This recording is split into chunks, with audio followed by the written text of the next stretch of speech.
Vishnupad Paramahansa Parivajaka Asatar Sat Sri Srimad His Divine Grace A.C. Bhaktivedanta Swami Srila Prabhupada Ki Jai Ananta Gudi Vaishnava Vrindi Ki Jai. All glories to the assembled devotees, all glories to the assembled devotees, all glories to the assembled devotees, and all glories to Sri Sri Guru and Gauranga Srila Prabhupada Ki Jai.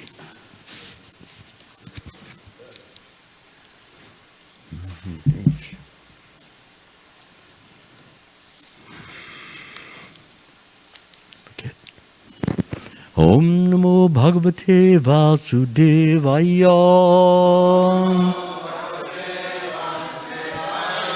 Om Namo Bhagavate Vasudevaya.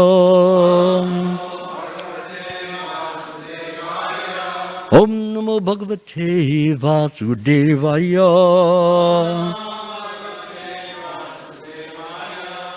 So we'll be reading from the Srimad Bhagavatam today. Second canto, 6th chapter, 24th and 25th verses. The 24th has no purport, so I will chant the verse and the translation by myself, and then the 25th we will do together. Okay?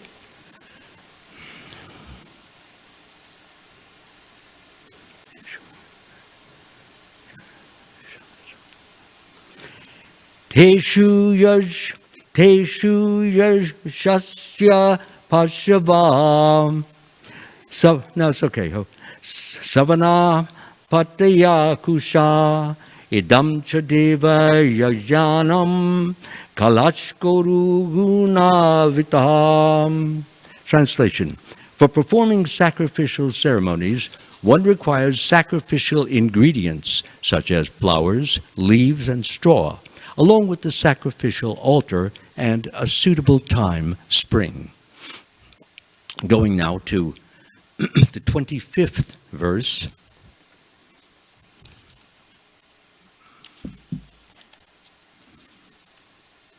Vastuni Oshadaya Sneha Rasalohamrda Jalam Racha. Excuse me.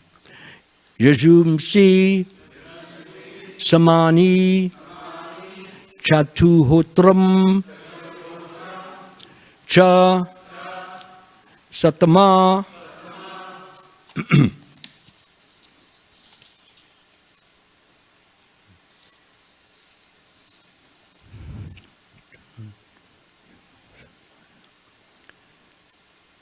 Vastunyo sadaya sneha Rasalohamrido jalam Richo yajumsi samani Chatohotram chasattama.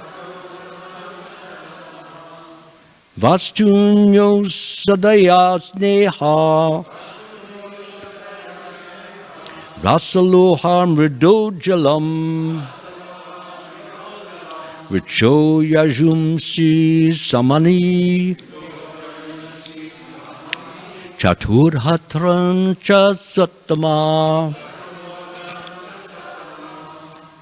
Vastun Yasodaya Sneha Rasaloham Rido Jalam Richo Yajumsi Samani Chatuhotram Cha Sattama. Please chant.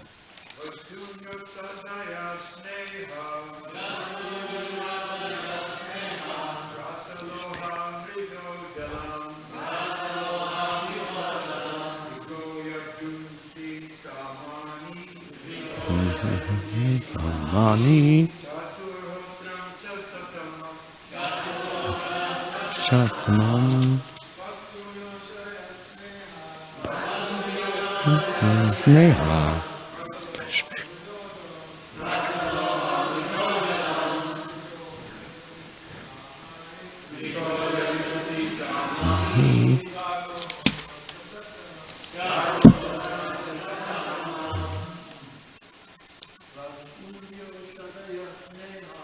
Vastunya Sudayatseha.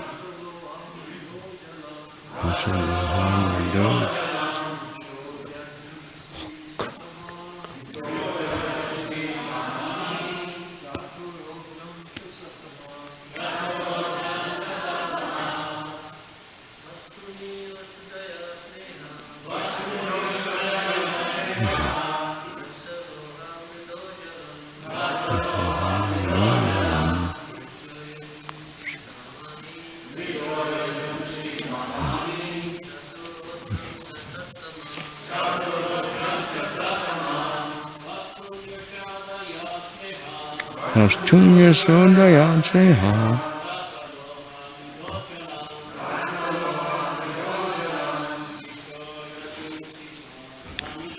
Chogayamsi Samani. Atuhatam Satama. Ladies, please.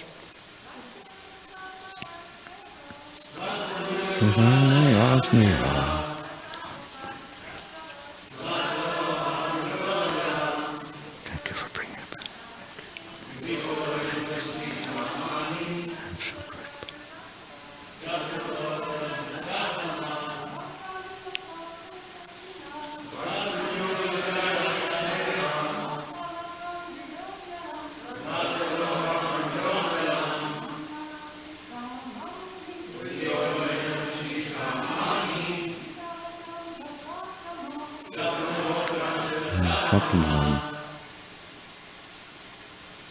Anyone else? Okay. Synonyms.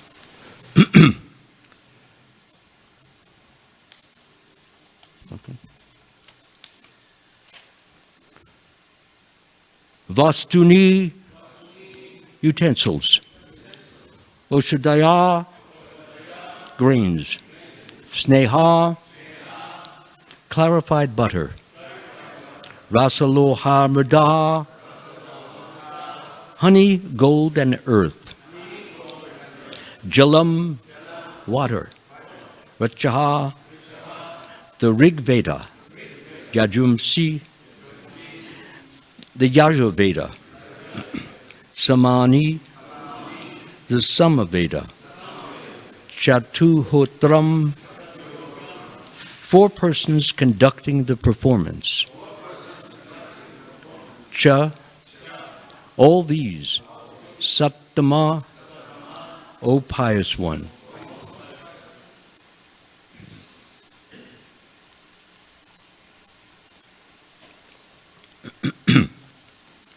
Translation.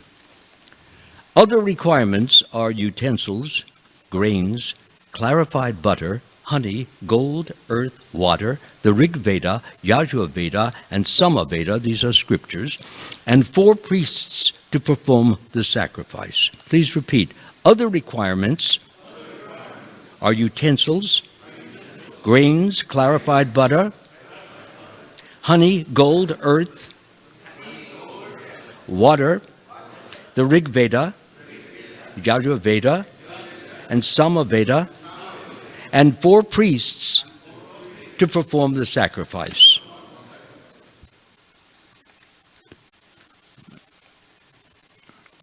Purport by His Divine Grace, Srila Prabhupada Ki Jai.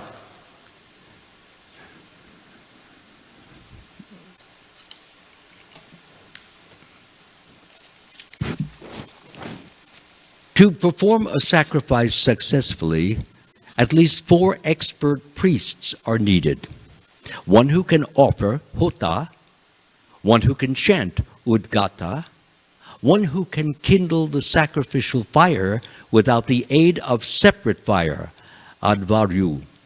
That simply means a person can create fire by mantra.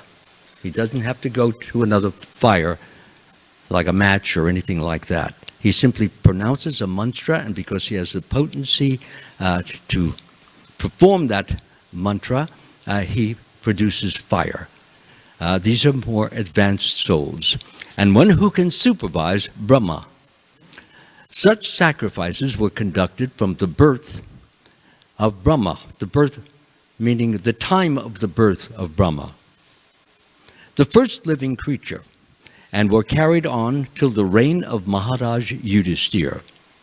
But such expert priests are very rare in this age of corruption and quarrel, and therefore in the present age only the yajna of chanting the holy name of the Lord is recommended.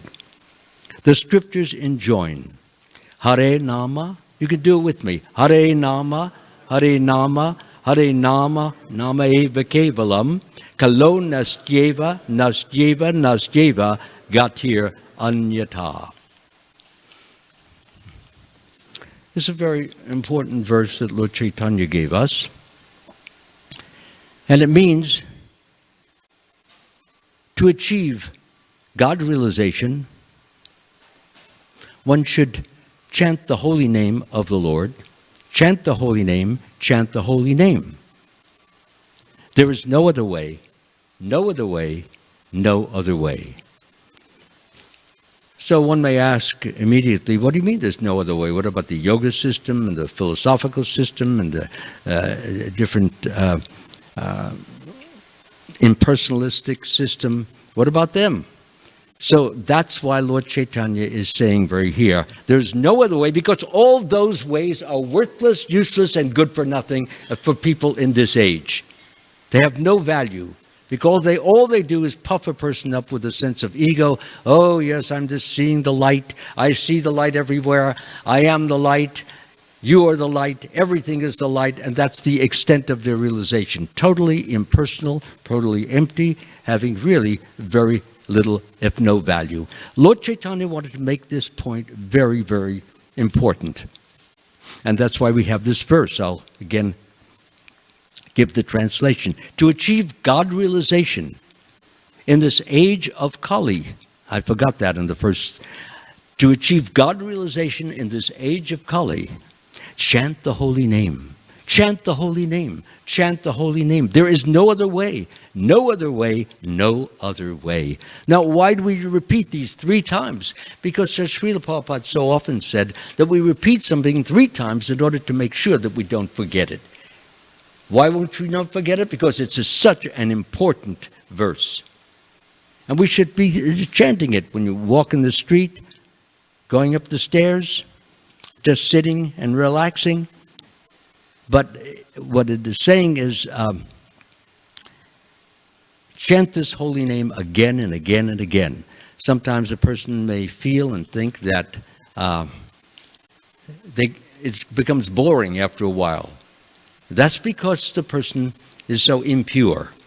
When impurities become to disappear or dissipate, then the soul is experiencing that holy name, which is Krishna. Krishna and the holy name are non-different. They're one. So when the soul, which originally manifests from Krishna, receives or experiences or associates with Krishna, it is actually very joyful. That's what is said in the Shikshastika.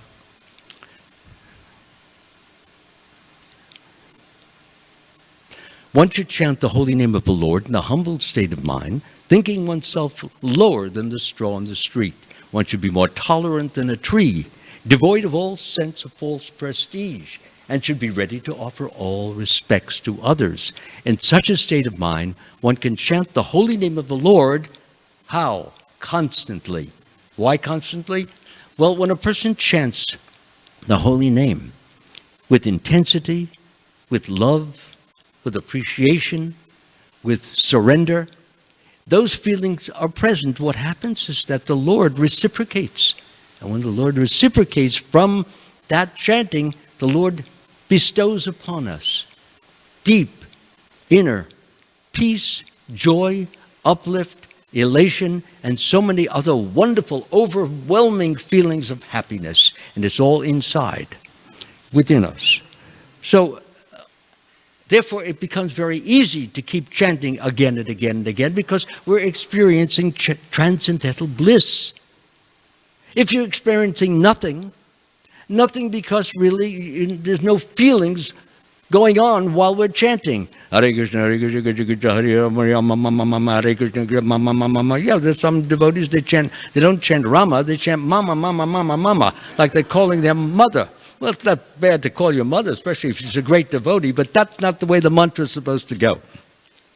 So, or Hare Krishna, Hare Krishna, Krishna Krishna. And then a half hour later, what happened? The class ended. Yeah, therefore, it's very important that we be attentive when we're chanting. If you're feeling sleepy, as that second person was, well, take some water and just throw it all over your face. That's what I used to do. I'd be sitting and I'm nodding out. So somebody would tell me, hey, why don't you stand up? So I'd stand up, and then I'd almost fall on the floor. So he said, take use of the wall. The wall? That's not going to help me. So I'd finally find a chair and sit down on it, and then tell somebody near me, hey, if you see my head going down, would you give me a punch? And the person give me a little punch, I'd be waking up again. So it's important to be fully aware, fully knowing what we're doing, and having feelings about the holy name. The holy name is non-different from Krishna. We've got Krishna in our throat, and Krishna is streaming throughout our bodies. Isn't that something to celebrate?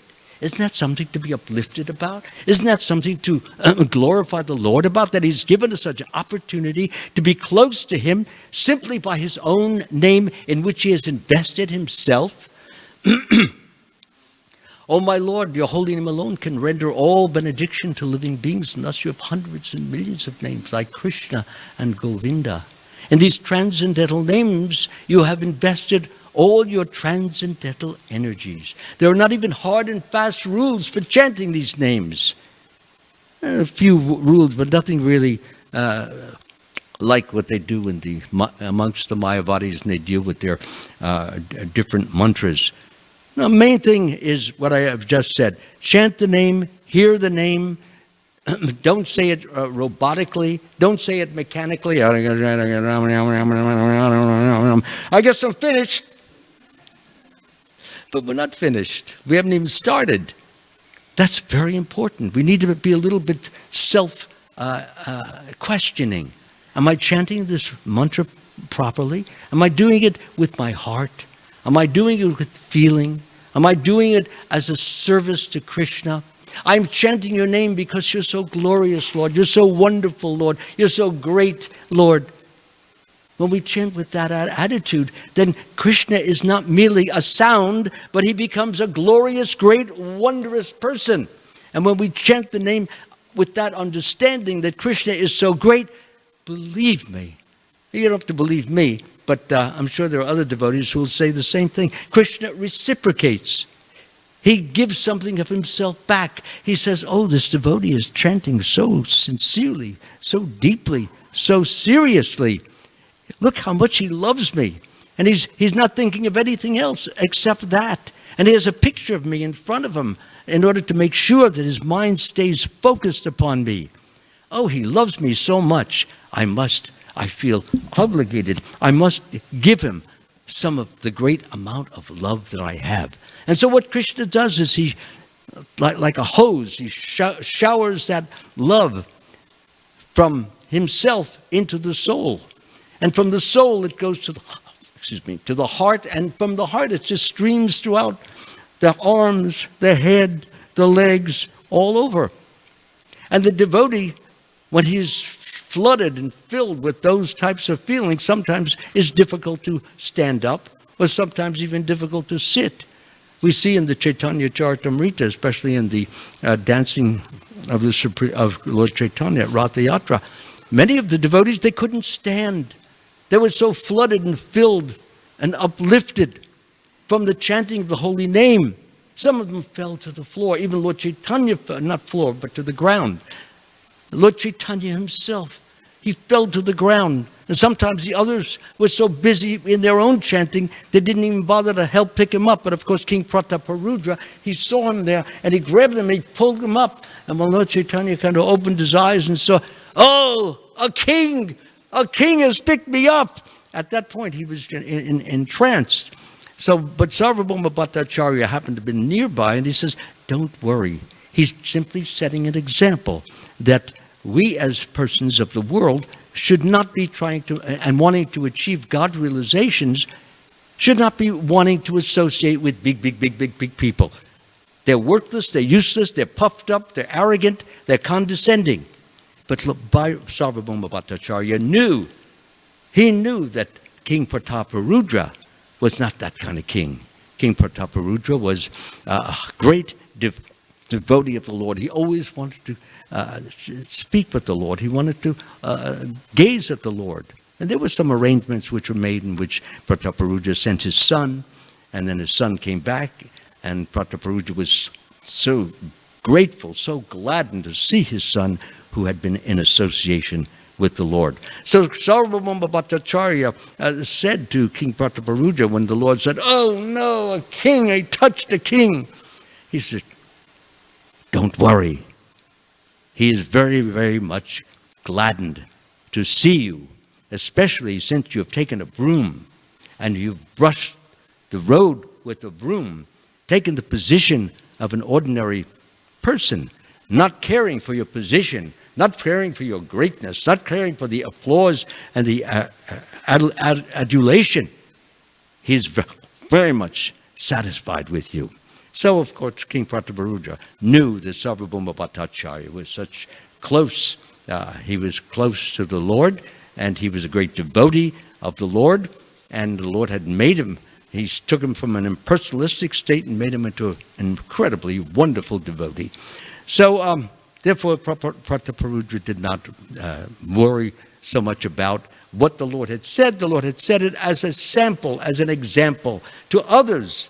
Make sure you don't try to rub elbows with big-time people just for the sake of feeling, oh, I'm big, I'm great, I'm wonderful. Look, I talked to this movie actor, I talked to this movie actress, I talked to this politico, I talked to this one. Wow, look how wonderful. People have this false identification. And so what the Lord Chaitanya was trying to do, he was trying to make an important point that there are no big people in the world except Krishna and his devotees.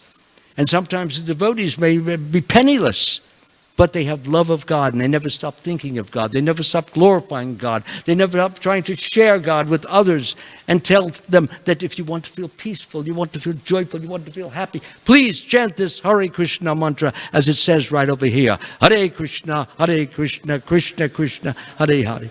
Hare Rama, Rama Rama, Hare Hare.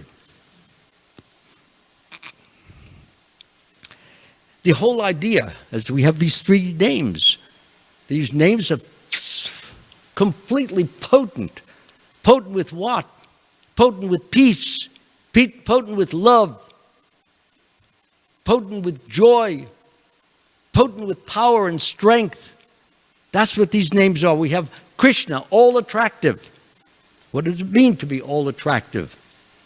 Well, yes, first of all, 6 opulence. Says, he's very beautiful. People who would see Krishna, especially ladies, they would see him. They would come out to the balcony. Some would almost fall over the balcony. He was so beautiful, so handsome, so attractive. So he's all attractive. And as I said, he's beautiful. He's wealthy. Well, he owns the whole world. He made it.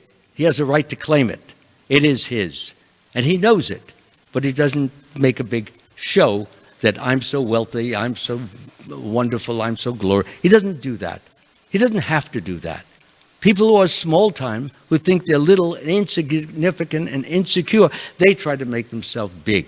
You know, they get a nice Mercedes. People think, oh, he made it big. He made it big. Meanwhile, the guy is in hock for about like $100,000. And hock means, for those who don't know that expression, means he's in debt. So he's riding around in a very fancy car, but he can hardly pay his debts. So beautiful, wealthy, strong, powerful. Does anybody know a 7-year-old child who could lift with his little left pinky a whole mountain? Anybody know anybody like that? If you do, please introduce him to me. I'd like to meet him. Okay. Yeah, he held up Govardhan Hill. And in holding up Govardhan Hill, He showed, although he was 7 years old, he had extreme, beyond ordinary power. He had the kind of power that only the divine could have. Nobody could match that. That's one of the ways a person says to me, I'm God. Sometimes he's impersonalist. I've sat in a prasadam room and says, I'm the Lord. So I would usually say, you are? He said, yeah, I'm the Lord. How do you know? He says, well, I see the light. I say, well, I see when the sun comes up every morning, I see the light too, but I'm not the Lord. So I would generally say to me, are you sure that you're the Lord? The Lord could take a mountain and hold it on his little pinky. He could hold it. Can you do that? He said, I don't think so, but I'm working up to it. It's called the post-dated check. So he said, I'm working up to it. I said, okay, let's take something a little less challenging. How about, you see that building across the street? It's only 2 stories. Do you think they can give me a lift with your... I'll even take your hand. Can you lift it with your hand? Well, I'm working up to it. Yeah, well, keep working on it because I don't think you're ever going to make it. Well, you don't know where I'm headed. I've got big things, great powers, but I just don't want to show them to you. I said, good luck, Charlie. And that would be the end of it. Yeah, challenge. Why should we accept these people? Usually it's called reductio ad absurdum. It's the absurd. It reduces to complete absurdity. When they can't even show, they hardly can lift a pebble, let alone a whole mountain. So powerful, famous. 5,000 years ago, the Supreme Lord was doing so many wonderful things. He was destroying so many demons. He was marrying so many ladies, like 16,000 women. They got the opportunity to be his wife. Amazing. Of course, some people may say, well, why should he have so many wives? Well, he doesn't need the wives, but the wives like to be with him. What woman would not want to be with Krishna? Even if there's 15,000 others, at least you get a chance to see with him, walk with him, talk with him, go to sleep with him, have children with him. There's nothing better than all that. So therefore, there's nothing sinful about it because it is being done by the Supreme Lord. And the Supreme Lord, as the Lord, can only give blessings to all those ladies. And that's what they want. They want the blessings. They want their children to be blessed. And their children being blessed will also add greatness, will grant good character, virtue. All those things will come to the children, and the children will spread that throughout the world. So therefore, it was a good thing. Krishna does have 16,108 wives. So sometimes the Christians, they mock us. They say, why does God have to have so many ladies? So I generally respond, I said, well, why does Jesus have to have so many nuns as his spouses? Every time a woman, she takes the final vows, she puts a ring on her finger and declares that she is a spouse of Jesus. So Jesus has millions. And you're talking about Krishna with 16,000? Go away. And usually they understand that it's true. And these women, they maintain a very strict chastity. And in so doing, they are very true to him, very faithful to him, and they generally, of course, there are always exceptions to the rule, but they generally obey these. And many of them have become saints and done many miracles, not because they wanted to do miracles, not because they even that they don't even take credit for those miracles, divine healings, things like that. Bringing a person who's dead back to life, manifesting these perfumes, not that you put on your body, but which come as a result of your spirituality. So many things. So many of these women have become very famous just for their manifestations of God's different. It's not like the yogis The yogis actually deliberately try to gain these different powers. That's different. These women and men as well, these powers come just like Haridas Thakur. He went underwater for a long time. How? Because just by chanting the holy name, the powers came to him. So he didn't deliberately care to have powers, he didn't want powers, but when they were given, then he used them. Look at Hanuman. He could fly through the sky in order to try to serve Lord Ramachandra, to find Sita. So yes, he did that, and also he made himself into like a little kitten to get under the gate.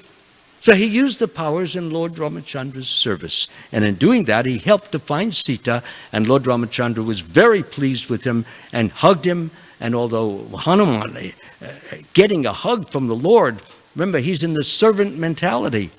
So he always wants the head bowed, his palms together, his head at the feet of the Lord. But when the Lord grabbed him and hugged him and says, Hanuman, you have done so much wonderful service to me. I can never thank you enough. So Hanuman, he was speechless. He couldn't say anything, couldn't do anything. He's a monkey, but not really a monkey. He speaks great Sanskrit. And he can sing the songs very, very beautifully. So Hanuman shows he's the ideal, the most greatest of servants, persons in that service. So I'm getting close to the time. I could probably go on for a few hours, but I'll spare you. But since it's coming near 8:30, I'd like to take a few minutes for anyone here who would like to ask a question about anything that I've said so far. And if I've offended anyone, I offer my apologies right now so that at least my slate can be clear when I walk out of this temple. Is there anyone who has a question? Come on, Sachit. No, you're always telling me to leave time for questions. I did it. Now give me a few goodies. No, he's got his head down. No? Nobody has questions? Well, I want to thank you for bearing, tolerating, and enabling me to go on. And I thank you so much. I pray that everyone be blessed with Krishna's love, so that when you walk out of this temple, the feeling should be, Krishna is flooding my heart, and I want to do so much nice service for him. Please, Lord, do that for me. And I thank you all. Hare Krishna.